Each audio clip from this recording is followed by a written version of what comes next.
Karen です。今日のトピックは渋谷です。Today's topic is about Shibuya. A few days ago, I went to Shibuya for the first time in approximately 5 years.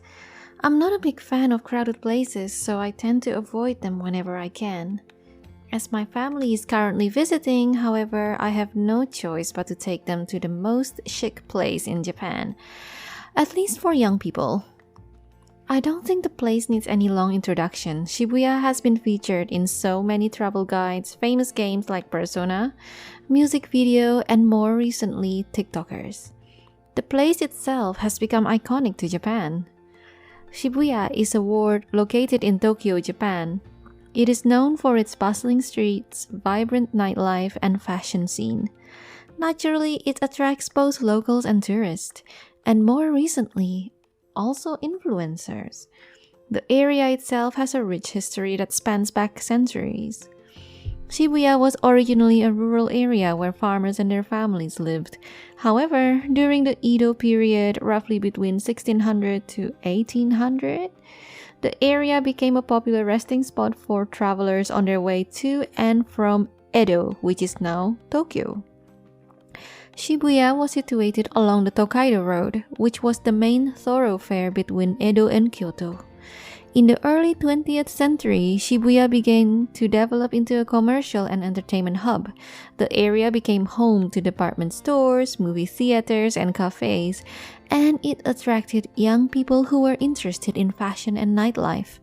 During the 1960s and 1970s, Shibuya became known as the center of youth culture in Japan,with many young people gathering in the area to listen to music, shop for clothes, and hang out with friends.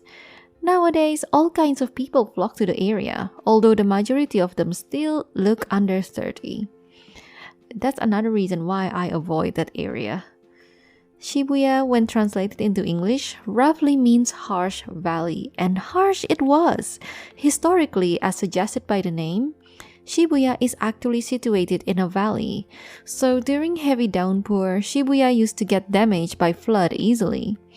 Since Japan has a lot of typhoons, there was a need to take countermeasure against this. So the government built an underground reservoir that can contain up to 4,000 cubic meters of rainwater.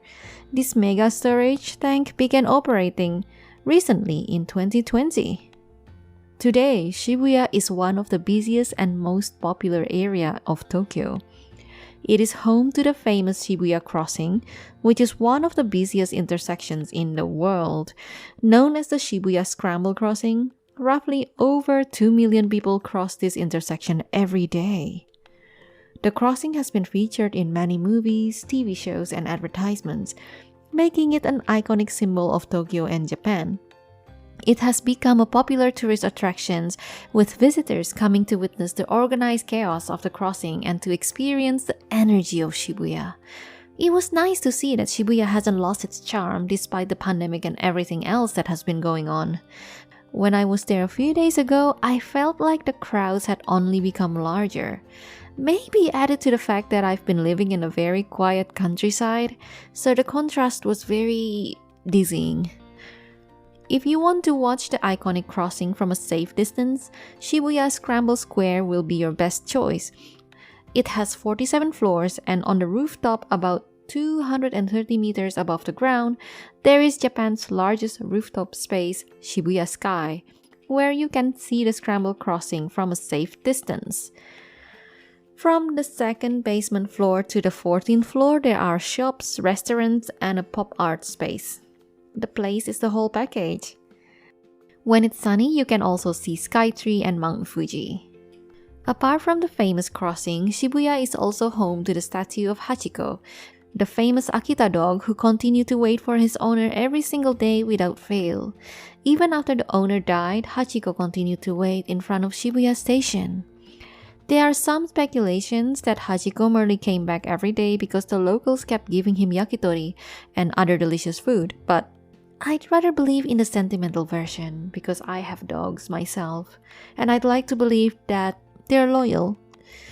The statue itself is kind of small, and there's always a long line of people wanting to take photos with it, but if you've watched the movie, you're guaranteed to bawl your eyes out. Oh, and if you like burger, I recommend Shogun Burger. It's a small burger joint just outside Parco department store. It doesn't look like much from the outside, but I swear to God, it's the best burger I've ever tasted. Made from high-quality Wagyu meat, the burger just drips with juiciness. The patties are cooked to perfection, all the while emphasizing what Wagyu meat does best, blowing everyone's mind without even trying, which is natural umami. The chicken nuggets are also worth mentioning because the moment you bite into it, you know it's fried with care. The batter is just the perfect amount of thickness that you can feel the crunch when you bite into it. They are not sponsoring this podcast, by the way, so you can mark my words that my review of this place is genuine. I just really appreciate good food, that is all, and I'm sure Shibuya has a lot of hidden gems when it comes to high quality food. On Halloween, Shibuya becomes a massive gathering for partygoers and cosplayers. Of course, the number of people dwindled during the pandemic, but the crowd was still larger than the authorities expected. I expect everything will return to normal this year, so keep your fingers crossed. That means the street of Shibuya will be flooded with human traffic once again, and police will be on high alert. Since 2019, drinking has been banned in some streets around Shibuya Station on Halloween nights from October 28th until October 31st, mainly the three commercial avenues, Center-gai, Dogenzaka, and Shibuya Koendori. This is to prevent chaos from breaking out, although not all followed the rules. And chaos did break out several years ago. Cars were being toppled over by overexcited crowds, streets were littered with trash, and perverts taking secret upskirt pictures of unsuspecting girls. Things like that. I expect people to be more cautious because of the Itaewon tragedy that happened in South Korea last year, but you'll never know. I don't even know why Halloween became popular. When I arrived in Japan back in 2014, Halloween was pretty much unheard of. One day, it just exploded. But Shibuya is not all glitz and glamour. Hidden underneath the famous crossing is Shibuchika. This is another shopping district that is much humbler and smaller, mostly privately owned by people who have run the stores for multiple generations. However, with all the big stores opening up overground, these stores are having a hard time competing with them and making ends meet. I've seen these stores before and wondered how they stay open with the rent in Shibuya being astronomical the way it is. Under Shibuchika, the stores that are a part of the union or some sorts have been able to stay open because there's an agreement to keep the rent costs unchanged for these stores. We don't expect these shops to disappear anytime soon, especially since some of the owners are still motivated to keep the shops running even if they're not making a lot of profit. Shibuya can thank Saison Group for its success today. When Parco first opened in 1973, not many people were optimistic about the development of Shibuya, especially since Parco isn't situated right by the station. Rather, it sits on a slope further away from the station and it's kind of hard to find behind the other tall buildings. But obviously, Saison Group proved them wrong by initiating a so-called cultural strategy.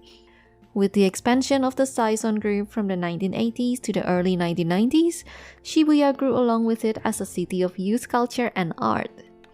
After Parco, the facilities that appeared in Shibuya by 1990 are roughly listed as Parco Part 2, Tokyo Hands, Shibuya 109, Parco Part 3, Loft, Quattro, 109, and lastly Bunkamura in 1989. Even after the bubble burst and Saison Group dissolution, Shibuya's popularity remains. From the mid-1980s to the early 1990s, a style called Shibukaji attracted young people to Shibuya. After that, from 1991 to 2001, starting from Chima, Gyaru culture, Loco Girl, Ganguro, Yamamba, and Gyaruman took the world by storm. Shibuya then became the go-to district for trendsetters. Sales have been declining since its peak in 2009, however. It is said that Shibuya has been on a decline recently. Being a city that is centered around youth culture and fashion, it has to compete with fast fashion and online stores like H&M and Zara. So specialty stores are getting pushed out of Shibuya. With them disappearing, the culture that makes Shibuya Shibuya is also fading out. There are opinions that suggest that people are becoming less interested in eccentric fashion and more into casual fashion like Uniqlo, which is believable. Still, despite its declining figure, Shibuya is still one of the most expensive to live in among Tokyo's 23 wards, probably the second most expensive after Minato Ward. If you're curious about what the rent is like in Shibuya, here's the rough estimate based on research. For a tiny studio apartment that is pretty much the size of your toilet back home, it costs about 97,000 yen per month. If you want a bit more rooms, say a separate living room, a bedroom, a kitchen, the price can go up to over 200,000 yen a month. All in all, my family were impressed with Shibuya even though they wouldn't like to go back there for the time being. To quote them, it's just way too crowded and way too many things going on. And I don't blame them because I feel the same way. The next day, I just couldn't wake up. There are things to see whichever direction you take. There's a Don Quixote here, karaoke place there, shopping malls there, cute cafes here. It's just a mash of cool stuff all over. But as they say, too much of a good thing is a bad thing. Or in Shibuya's case, a headache. Unless you're an extrovert who thrives in that kind of environment, then go for it. After spending a day in Shibuya, I've gotta say I appreciate Chiba a little bit more. It's not much compared to Central Tokyo, of course, but at least I can breathe. では、今日はここまでです。聞いてくれたみんなありがとうございました。Thank you for listening today. If you like this episode or if you have any request or suggestion, please message me on Instagram. I'm always open for anything. Until next time.